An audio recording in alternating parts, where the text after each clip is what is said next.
부활이 없다고 주장하는 사두개인 중 어떤 이들이 와서 물어 이르되 선생님이여 모세가 우리에게 써주기를 만일 어떤 사람의 형이 아내를 두고 자식이 없이 죽으면 그 동생이 그 아내를 취하여 형을 위하여 상속자를 세울지니라 하였나이다. 그런데 7형제가 있었는데 마지가 아내를 취하였다가 자식이 없이 죽고 그 둘째와 셋째가 그를 취하고 7이 다 그와 같이 자식이 없이 죽고 그 후에 여자도 죽었나이다. 7이 다 그를 아내로 취하였으니 부활 때에 그 중에 누구의 아내가 되리이까? 예수께서 이르시되 이 세상의 자녀들은 장가도 가고 시집도 가되 저 세상과 및 죽은 자 가운데서 부활함을 얻기에 합당히 여김을 받은 자들은 장가가고 시집가는 일이 없으며 그들은 다시 죽을 수도 없나니 이는 천사와 동등이요 부활의 자녀로서 하나님의 자녀임이라. 죽은 자가 살아나는 것은 모세도 가시나무 떨기에 관한 글에서 주를 아브라함의 하나님이요 이삭의 하나님이요 야곱의 하나님이시라 칭하였나니 하나님은 죽은 자의 하나님이 아니요 살아있는 자의 하나님이시라. 하나님에게는 모든 사람이 살았노라 하시니. 아멘. 할렐루야. 네.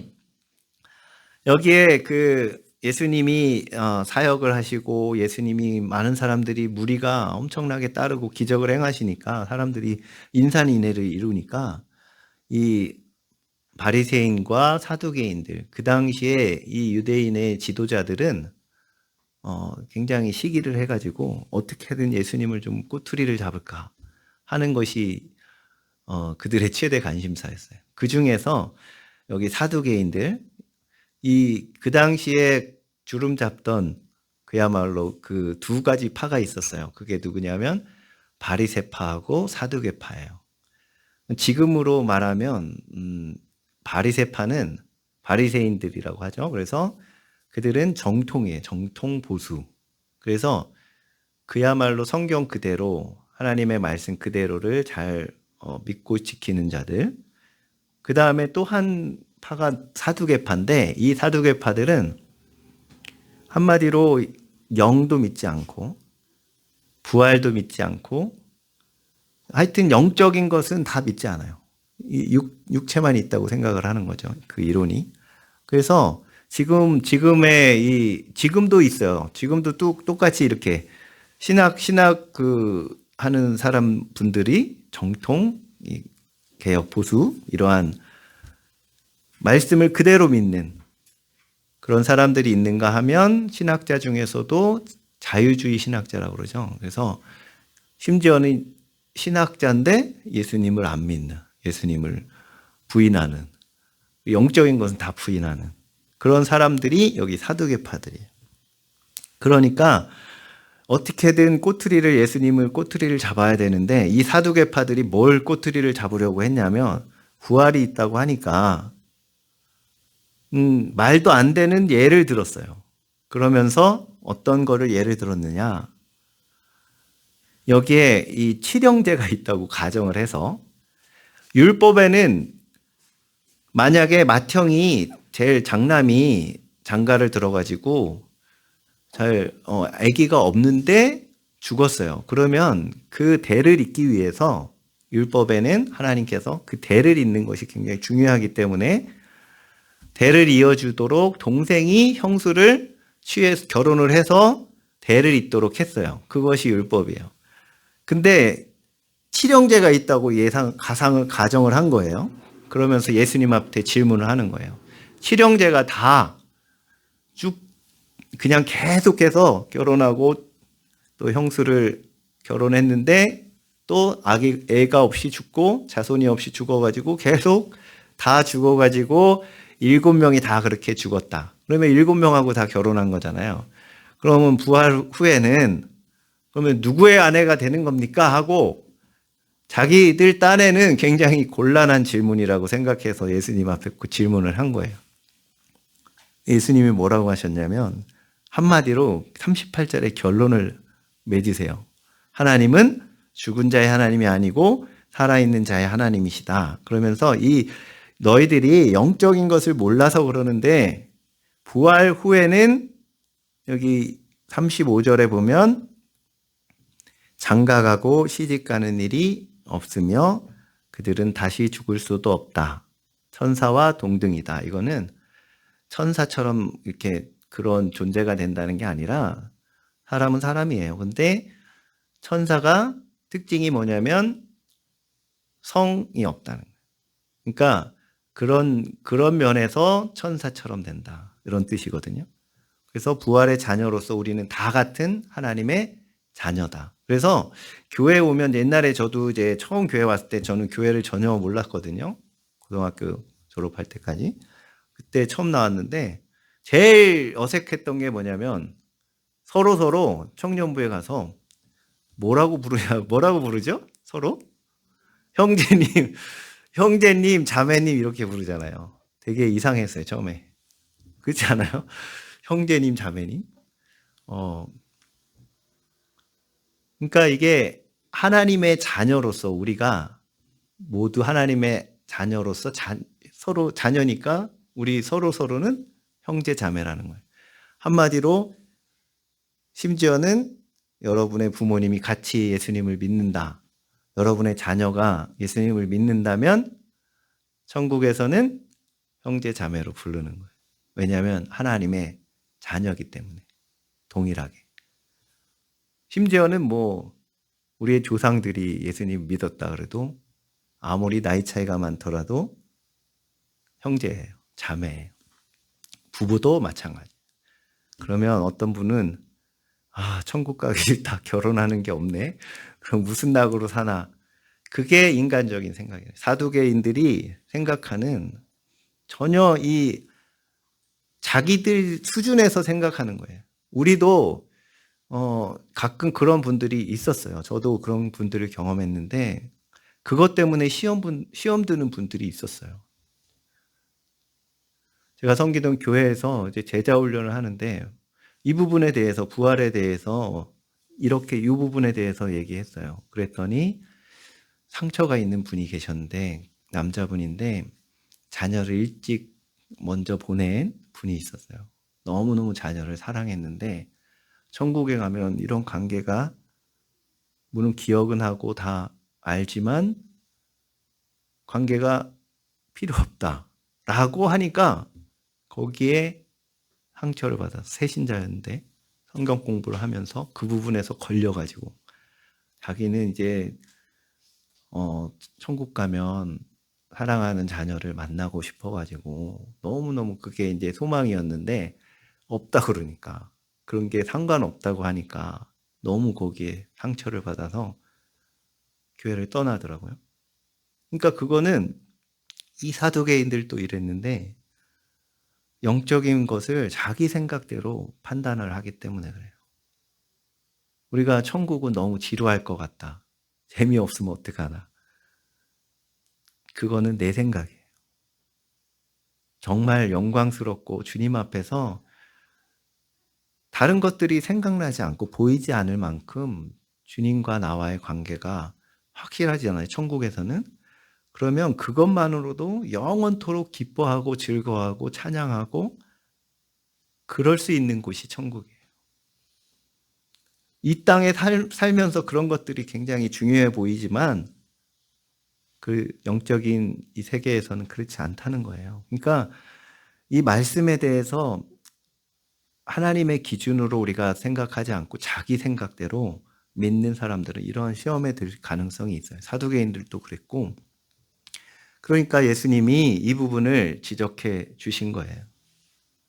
자기들 딴에는 곤란하게 만들려고 했지만 구약 성경을 예로 들어서 뭐라고 설득을 하시냐면 설명을 해 주시냐면 너희들이 그렇게 존경하고 깜빡 죽는 모세가 뭐라고 했는지 아느냐? 하나님이 처음에 모세에게 나타나셔서 모세를 부르실 때 뭐라고 했는지 아느냐? 자기 자신을 하나님이 소개하실 때 여기 37절에 아브라함의 하나님, 이삭의 하나님, 야곱의 하나님이라 칭하셨다. 그런데 하나님은 죽은 자의 하나님이 아니시다. 이 사람들은 아브라함, 이삭, 야곱은 그 당시에도 무덤이 있었어요. 예, 마물의 상수레 나무 아래에 묻었잖아요. 그러니까 무덤이 있고 다 죽었어요. 육체는 죽었는데 하나님은, 예수님은 뭐라고 하시냐면 이들을 산자라고 표현을 하셨어요. 이미 죽었는데. 그것을 설명하시면서 부활이 반드시 있다는 것을 구약 성경을 들어서 말씀을 해주신 거예요. 이 사두개인들의 맹점은 보이는 것만 있다고 생각하는 거예요. 영적인 세계를 부인하는 거예요. 그러한 영적인 것에 무지한 사람이 또 한 명 있었는데 그 당시에 바리새인 중에 니고데모라는 사람이 있어요. 니고데모. 이 니고데모가 예수님이 선지자이고 메시아일 수도 있겠다 해가지고 궁금했어요. 그래서 자기 무리들 바리새파에서는 예수님에 대해서 금지하고 있으니까 밤에 몰래 갔어요. 자기 체면 때문에. 몰래 예수님을 찾아와서 어떻게 하면은 구원을 얻을 수 있습니까? 그러니까 예수님이 뭐라고 하시냐면 내가 거듭나야 된다. 물과 성령으로 거듭나지 않으면 하나님 나라를 볼 수 없다. 그러니까 깜짝 놀란 거예요.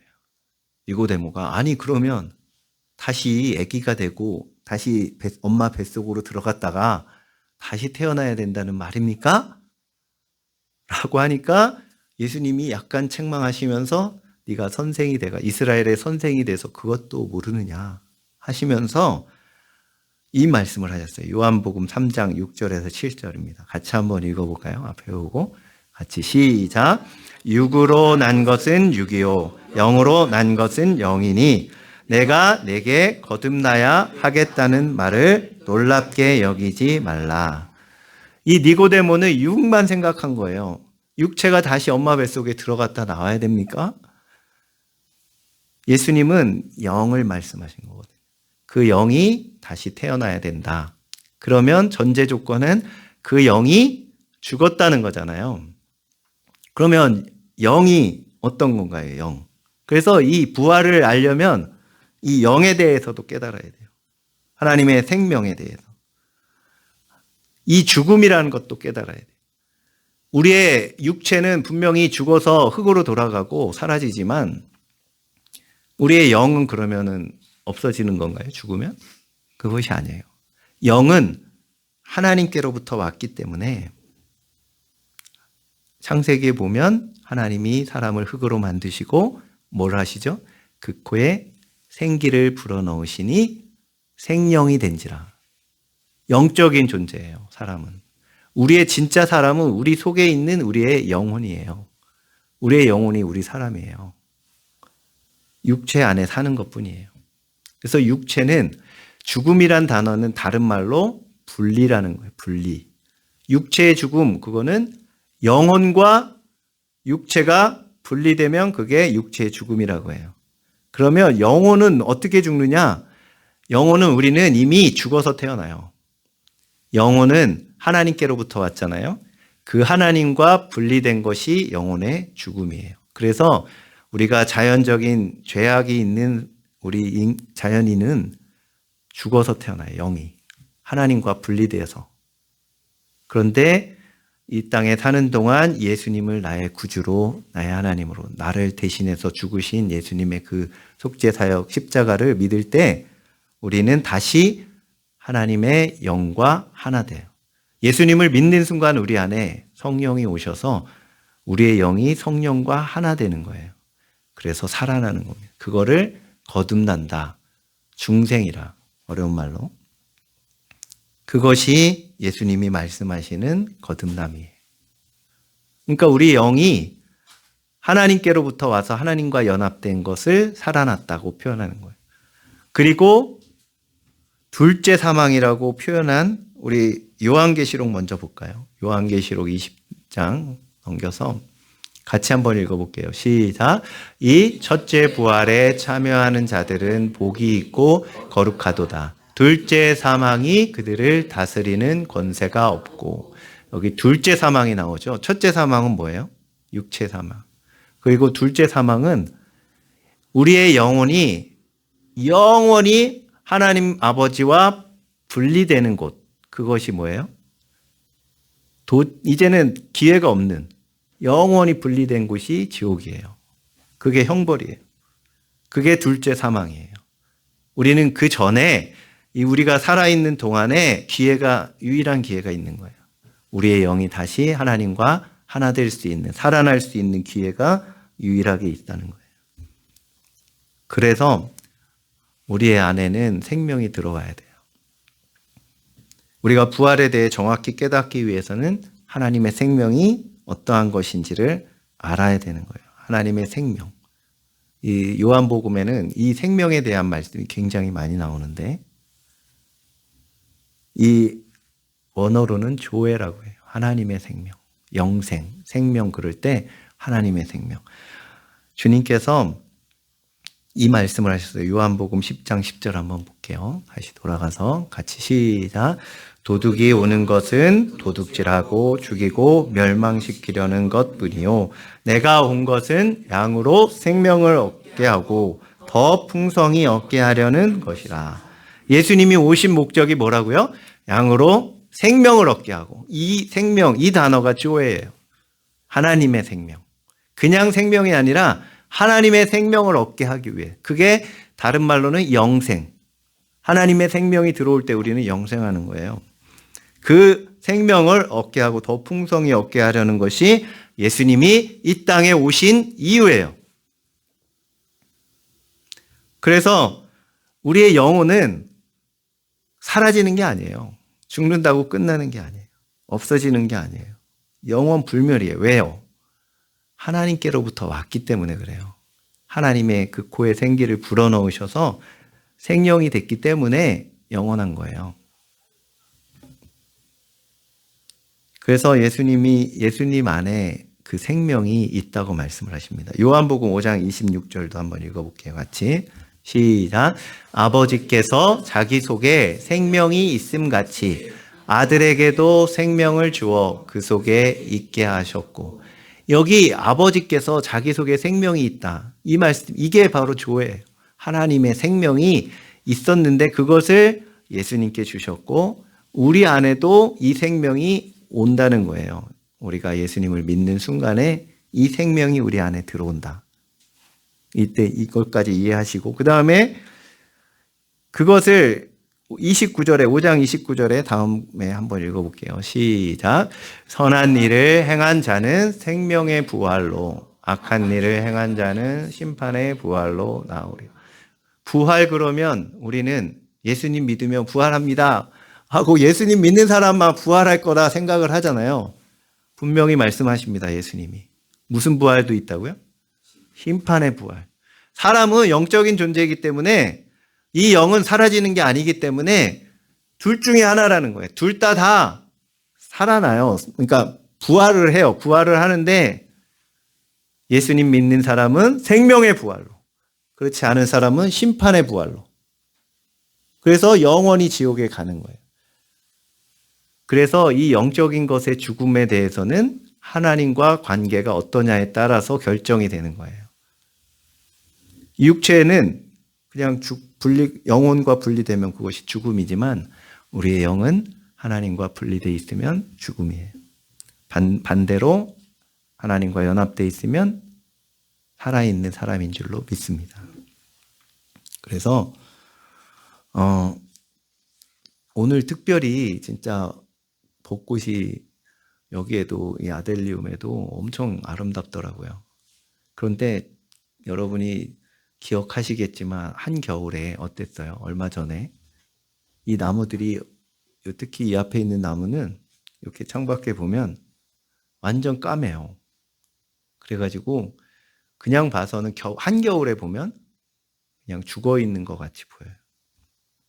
마치 죽어 있었던 것처럼 보이던 나무에서 이 봄이 되면 먼저 막 이 가는 가지에 물이 올라가지고 뭔가 느낌이 달라져요. 얼마 전에 그랬잖아요. 그러면서 거기에 새싹이 막 돋아나요. 그리고 이렇게 꽃이 만발해 있습니다. 벌써. 왜 그런 일이 벌어지죠? 분명히 겉으로 보기에는 겨울에 나무를 볼 때 겉으로 보기에는 어땠어요? 죽은 것 같이 보였는데 왜 지금 이렇게 꽃이 피고 새싹이 돋고 왜 이렇게 화려하게 바뀌었죠? 그 안에 생명이 있었기 때문에 그런 거예요. 생명이 있느냐 없느냐의 차이예요. 그냥 이 빗자루로 돼 있는 나무는 그 안에 생명이 없으니까 거기서 꽃이 필 리가 없죠. 그러나 이 나무들은 생명이 있었기 때문에 이렇게 활짝 꽃이 피는 거예요. 이 땅의 생명이 그래요. 이 육신의 생명은 그림자잖아요. 이 우리 모든 만물도 하나님이 얼마나 신비하게 만드셨는지 이 천국의 비밀을 조금 이렇게 유추해서 알 수 있도록 만들어 주신 것 같아요. 씨앗만 보더라도 씨앗을 심을 때 이게 살았는지 죽었는지 겉으로 보기에는 그냥 죽은 것 같은데 땅에 심으면 어떻게 되죠? 싹이 나오고 엄청난 큰 나무가 되기도 해요. 천국은 마치 겨자씨를 심은, 그래서 새들이 깃들 만한 큰 나무가 되는 것처럼 그렇게 말씀하셨잖아요. 왜 그런 일이 벌어지냐? 아무리 작은 겨자씨라도 겨자씨 거의 눈에 보이지도 않는데요. 그런데 그 안에 생명이 있기 때문에 싹이 나고 큰 나무가 된다. 생명이 있느냐 없느냐 그 차이예요. 사람도 처음에 우리가 잉태됐을 때 거의 보이지도 않잖아요. 수정란. 그 안에 생명이 있기 때문에 점점 자라나고 아기가 태어나고 이렇게 큰 어른이 되고 물론 늙어가고 있지만 그렇게 되는 거죠. 생명이 있기 때문에. 마찬가지로 예수님을 믿는 순간에 우리는 우리 안에 성령이 오셔서 우리 영이 태어나요. 우리 안에 생명이 들어와요. 그러면 우리 안에 생명이 있다는 거잖아요. 그래서 우리는 영생하는 존재가 되고 주님이 오시면 그날 부활하는 존재가 되는 거예요. 지금은 옆 사람 보세요. 별거 없잖아요. 사실 점점 세월이 갈수록 늙어가고 그렇지만 우리 안에는 뭐가 있다고요? 생명이 있어요. 하나님의 생명이. 그래서 반드시 싹이 나고 꽃 피울 날이 옵니다. 그날이 언제예요? 부활의 날이에요. 할렐루야. 그래서 실제로 우리가 부활하게 되면 가장 아름다운, 가장 최고의 아름다웠던 청춘, 그때로 부활할 거예요. 가장 아름다운 모습. 그래서 고린도후서 4장 16절 한번 읽어볼까요? 우리의 소망입니다. 같이 읽겠습니다. 시작. 그러므로 우리가 낙심하지 아니하노니 우리의 겉사람은 낡아지나 우리의 속사람은 날로 새로워지도다. 아멘. 할렐루야. 하나님의 생명이 내 안에 있기 때문에 내 영에 오셔서 우리 안에 하나님의 생명이 있기 때문에 우리의 속사람, 우리의 영혼은 날마다 새로워질 수 있는 거예요. 비록 육체는 낡아지고 계속 쭈그러지고 있지만 우리의 영혼은 더 새로워질 수 있습니다. 할렐루야. 그래서 더 주님의 생명을 아까 말씀하신 대로 생명을 얻고 더 풍성히 얻게 하려 합니다. 그것은 이 땅에서 사는 동안에 우리가 예수님과 더 긴밀한 사이가 되면 우리 안에 생명이 더 약동을 하게 돼요. 우리 안에서. 그렇지 않으면 그것도 사실 제한을 받아요. 생명도. 하나님의 생명도. 그래서 이 땅에 사는 동안에도 그 생명을 활짝 피우시기를 주님의 이름으로 축복합니다. 그러기 위해서는 생명이신 주님과 더 하나 되고 연합돼야 돼요. 할렐루야. 그것이 신앙생활의 비결이고 우리가 비록 육체가 이제 낡고 결국은 흙으로 돌아가고 죽지만 우리 안에 예수님의 하나님의 생명이 있기 때문에 결국은 부활할 거예요. 생명이 있기 때문에 그것이 부활의 메커니즘이고 비밀이에요. 할렐루야. 그러니까 우리 안에 예수님이 없고 하나님의 생명이 없는 사람은 그날에는 심판의 부활로 가장 끔찍한 날이 되고 우리는 가장 영광스러운 날이 될 줄로 믿습니다. 그것을 가장 샘플로 먼저 보여주신 분이 예수님이신데 고린도전서 15장 20절 한번 읽어볼게요.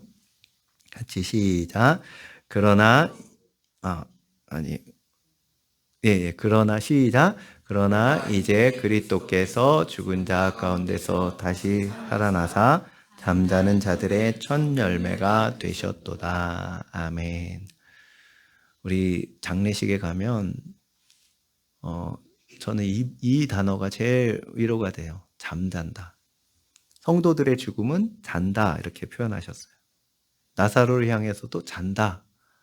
왜냐하면 잔다라는 건 무슨 의미죠? 아침에 깬다는 의미죠. 반드시 깨어나는 날이 온다. 그날이 부활의 날인데 잠자는 자들의 첫 열매. 처음 열매를 보면 이런 열매가 계속 열리겠구나 하고 알잖아요. 예수님의 그 영광스러운 부활은 우리의 부활이에요. 할렐루야. 우리가 그렇게 부활할 거예요. 예수님이 어떻게 부활하셨냐면 시공간을 초월하는 육체로. 그래서 제자들이 문을 꽁꽁 잠그고 마가다락방에 숨어 있을 때 그냥 그 자리에 나타나시고 엠마오로 가는 제자들에게 보이시고 갑자기 사라지시고 그런데 육체는 갖고 계셔서 제자들이 의심하니까 생선을 가져와 봐라. 그리고 잡수셨다 그랬어요. 육체는 있는데 신령한 육체로 그 모습으로 우리가 부활할 것을 믿습니다. 할렐루야. 아멘. 예, 그래서 따라서 해보겠습니다.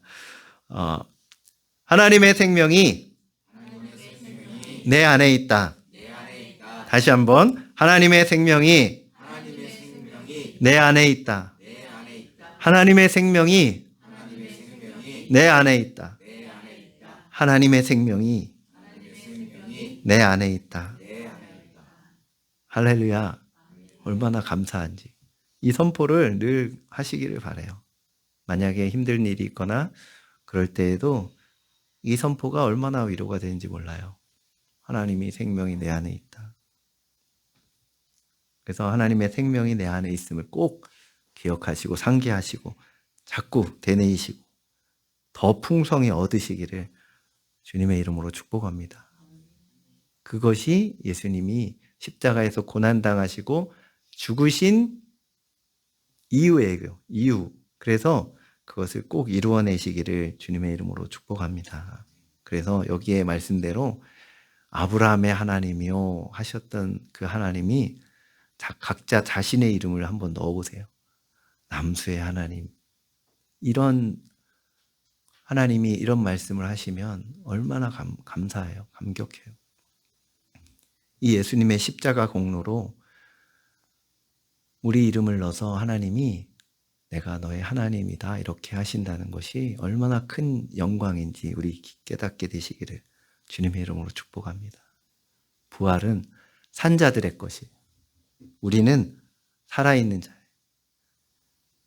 앞으로 살아날 사람들이 앞으로만 살아날 사람이 아니라 이미 우리 안에 생명이 들어와 있는 줄 믿습니다. 그래서 부활의 신앙을 가진다는 것은 이거예요. 하나님의 생명이 내 안에 왔다는 것. 앞으로 이제 주님이 오시면 어떻게 될지, 근데 어떻게 될지 모르지만 믿어보자. 부활할 거 믿어보자. 이런 개념이 아니라 지금 이미 부활은 내 안에 와 있는 거예요. 할렐루야. 그러기에 우리 안에 이미 이루어진 것. 그래서 우리 열심히 꽃 구경 가시기를 바랍니다. 꽃 구경 가시고 우리 지나다니면서 혹은 그냥 이렇게 자연을 보면서 그냥 보지 마시고 예쁘다, 벚꽃 예쁘다 이것만 하지 마시고 와, 이렇게 생명이 너무너무 아름답고 소중하고 신비한 거구나 하고 우리가 영적인 부분에 연결해서 깨닫는 은혜가 있으시기를 주님의 이름으로 축복합니다. 이 봄은 천국의 예표예요. 그래서 봄이 아름다운 거거든요. 그래서 봄을 만끽하고 제일 잘 만끽하는 방법은 이 부활에 대해서 깨닫는 그것인 줄로 믿습니다. 만물을 보면서 우리의 영적인 생명에도 접목해서 깨닫는 은혜가 있으시기를 주님의 이름으로 축복합니다. 우리 같이 기도하겠습니다. 혹시 우리가 그동안 믿음이 부족했던 것 있다면 우리 긍휼히 여겨주셔서 믿음으로 이 영광스러운 부활의 신앙을 갖게 해달라고. 부활의 신앙을 가진 초대교회 성도님들은 그 안에 있는 생명을 깨달았기 때문에 이 육체가 고통을 받고 모든 재산을 빼앗기고 심지어는 사자밥이 되고 온갖 핍박을 당하고 죽임을 당해도 전혀 상관없었어요.